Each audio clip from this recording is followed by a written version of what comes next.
Calaroga Shark Media. Hey there, I'm Johnny Mac with your daily comedy news. David Letterman did press, which is pretty rare. He did an interview with GQ magazine. I'm trying to figure out why. I think because he's promoting the Letterman Fast channel on Samsung TV Plus. A fast channel is one of those channels that shows up on like your Roku app or on your Samsung TV, and it's like an old style live TV channel. You can't fast forward and you have to sit through the commercials. It's one of those. So there's one that's just Letterman. I put it on last night, and they were showing stupid pet tricks and stupid human tricks, which was never my bag, so I bailed, but I like the idea of the channel. Letterman told GQ, in show business, I find that I've pretended to be someone I'm truly not. The interview took place in Indiana, and Dave said, in my life here in Indiana and at my home with my family, I'm probably the person I actually am, and I regret that they don't kind of cross at any point. Letterman is still working, doing the show for Netflix called My Next Guest Needs No Introduction, and says, I'm surprised that I'm still doing it at my age. On the other hand, I still get a kick out of what we're doing, so what does that mean? I don't know. GQ said to Dave, if you read press about you from the 80s and 90s, you were portrayed as miserable. Letterman said, yeah, that's great. I love that. Is the characterization fair? Yeah, I think so. There's a couple things going on there. I was drinking heavily in those days.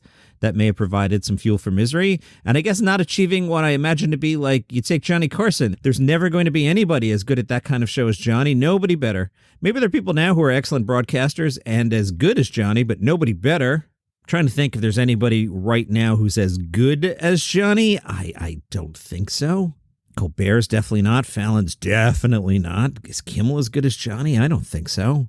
Letterman says, so here I'm thinking, oh crap, am I not going to be as good as Johnny? What am I doing here? I like the idea that I was characterized as miserable. That's delightful. Dave, early in your career, you were criticized, fairly or not, for not being a great interviewer. Dave said, probably, yeah, I think that's true. Any criticism that has befallen me, I'm sure I had it coming. Here's the issue with me. When I got to California, and I don't know if this contradicts everything I've said before, but when I got to California, it was like, okay, I'm here, let's get ready to go. I thought, I'm the guy we've all been waiting for, and I operated like that for a little bit. And the first time I realized it was a mistake, I had a morning show on NBC. It was on for a day and a half, and then it blew up the network. And that's when I realized, the thing about me being the guy, maybe that needs to be like, let's take another look at that. Dave, did you get better over time? I don't know. One hopes. God, 30 years plus, one hopes you get a little better. I do say that for the last handful of years, my favorite part of the show is just talking to people, because doing comedy each and every night, that's meaningful and not just laughable. That's tough. It's really tough. And I was always lucky to have men and women who were really smart and really good writers. I'd just be in the next room. But the thing I enjoyed mostly was actually just talking to people. Dave had a reputation for being confrontational in the early days, and Dave said, yeah, I guess so.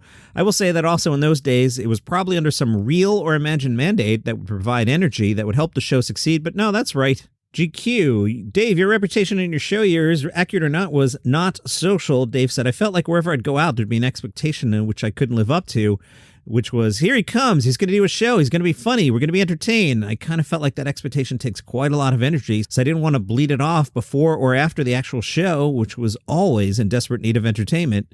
He talked about his energy and said, you'd either spend time preparing, time ruminating about what might have gone wrong, or trying to enjoy what went right, and anything else didn't matter. And that's the mistake of having a career where it's the same thing each and every night. Now, I still advise people not to retire, but it was so single-focused. If we can make these 300-400 people laugh every night, that's our responsibility. So the idea that it actually transported beyond that would always come as kind of a glaring surprise. All I cared about was television, 1 hour of television that I was responsible for 30 years. That's all I cared about. Everything fell apart, went away. I didn't even know if it was falling apart or not. And now I have the energy and the broader focus to recognize humanity as other fulfilling pursuits. A lot more here. And we got some holidays coming up, so I'll save more of that for some time, maybe Christmas week. Looking ahead, I will have episodes for you every single day, like always. I am going to pre-tape a couple, just so I could take a couple days off around Christmas. And, there are things like best comedy specials of the year that I want to do anyway, so I'll record a bunch of those. But I'll be here every day for you. I'm also bothered. This session you're hearing right now, I've only been recording for 7 minutes, and I can already hear that rasp in my voice. That whatever bug I caught, it's almost a full 3 weeks ago now. I still feel it. I still feel my voice going really quickly. I don't feel sick at all, but boy, I just feel the rasp. Anyway, Jay Leno, let's stay on late night type hosts. Jay was on Spike Feresten's Spike's Car Radio, and Jay pushed back on all the rumors about what's going on. There was one rumor that said Jay owed money to the mob and had been subject to a beatdown. Leno said, it's so stupid. Spike said the photos of Jay look like an AI of a Jay Leno that had been thrown off a building. All right, Jay, you've got money. Why are you staying at Hampton Inn? Jay said he got into the area at 1 a.m. and was only going to be there for a short stay. He asked for the nearest hotel. It happened to be Hampton Inn. Leno defended the brand, saying, "It's a Hilton. Why wouldn't he stay somewhere like the Four Seasons?" Leno said, "Why would I pay $1,100 a night?" Leno explains if his wife was with him, then he would have stayed in a nice hotel, but with just him, he doesn't feel the need. Spike said he's been on the road with Jerry Seinfeld, and Seinfeld also stays at modest hotels. Spike shows Jay some social media posts, including one where the author wrote, "Jay Leno was beat up in some kind of ritual, I suspect, or to be silenced." "Jay, is it a gambling debt?" Jay said, "Nope, never gambled in my life. I like that the mob would drive to Greensburg, Pennsylvania to meet me on top of a hill and then throw me down the hill." All right, Jay, why were you walking? Why didn't you have a car? Jay said, again, he was only in town for a short time. He didn't think he'd need one. "And as I'm falling, I see these two elderly ladies. One of them goes, 'That looks like Jay Leno falling down the hill.' The two women came over after he fell down." Leno said they realized it was actually him. They gave him a ride to a nearby restaurant. He says of his injuries, "I didn't think it was that bad." When his server brought his sandwich over, the server told Leno, "Hey, you don't look too good." But rather than seek medical attention, Jay asked for directions to the nearest CVS and bought an eye patch. "All right, what about all the weird stuff with the cars and the motorcycles?" Leno said, "There's a lot of accidents in between you don't even hear about." Jay says he got a good laugh when he told the crowd, "Ladies and gentlemen, I'm just completing my fall tour," and added, "Audiences love seeing rich people catch on fire." Maybe this is just how I sound now. I've worked in radio, media, audio, whatever this is now, for 30 plus years, and I have run into older men who start to get that rasp in their voice. It sounds great if you're a DJ. Maybe this is just how I sound now. For real, during the break there, I hit pause on the recording and went upstairs, and I went and got my iced coffee here. My voice is driving me nuts today. It doesn't hurt, but the fuzz. All right, shut up about your voice, John. If you want to support the show, buymeacoffee.com/dailycomedynews. Serious topic here. Conan O'Brien. Oh, wow, what a week. Conan's father, Dr. Thomas O'Brien, passed away Monday, December 9th. Thomas was 95. 3 days later, on Thursday the 12th, Ruth O'Brien passed away at age 92. In an interview published on Thursday, Conan told the Globe, "My father was in constant motion and he was interested in everything, absolutely everything." John Mulaney was on Jimmy Fallon during the week.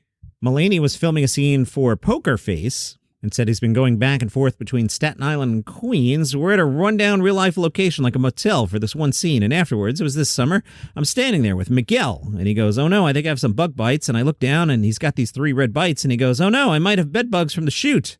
Mulaney gets back to his room. He notices he has bites, and I go, 'Oh my God, I got bed bugs from doing a Peacock show.' You never think that's how you get them, but it is. I text Natasha Lyonne. I go, 'Hey, do you have Miguel's number?' Miguel's the director. 'I need to get in touch with him right now about something.' She sends me Miguel's number, and I text him. He texts, 'Miguel, it's John Mulaney. I have red bites on my legs too. What did you do for these? Are these really bed bugs?' He doesn't hear back. I call Natasha, and I go, 'Hey, Miguel hasn't gotten back to me.' And she goes, 'Oh yeah, I sent you the wrong Miguel.' Apparently, Mulaney texted the guy Miguel who has the hit song Remind Me to Forget. Mulaney spoke into the TV and said, 'Miguel, if you're watching, they weren't bed bugs. An on-set medic let me know it was fine.' It's a good lesson." Nikki Glaser posted on Instagram, "I'm sorry if I'm everywhere right now. It'll be over soon." She talked about the roast of Tom Brady in May and said it was a life-changing performance. One of those things that you sort of like, you just never know what's going to happen, but everything changes after. The next day I was in line places and seeing my face on people's phones. She told Jimmy Kimmel, "I felt like Taylor Swift for a couple days. I felt that level of fame." No, you didn't. And that is your comedy news for today. You didn't. You were not Taylor Swift. Relax. You told a couple funny jokes on a roast a bunch of us watched. You're such a hater, John. I'm not. I speak truth to the media. See you tomorrow.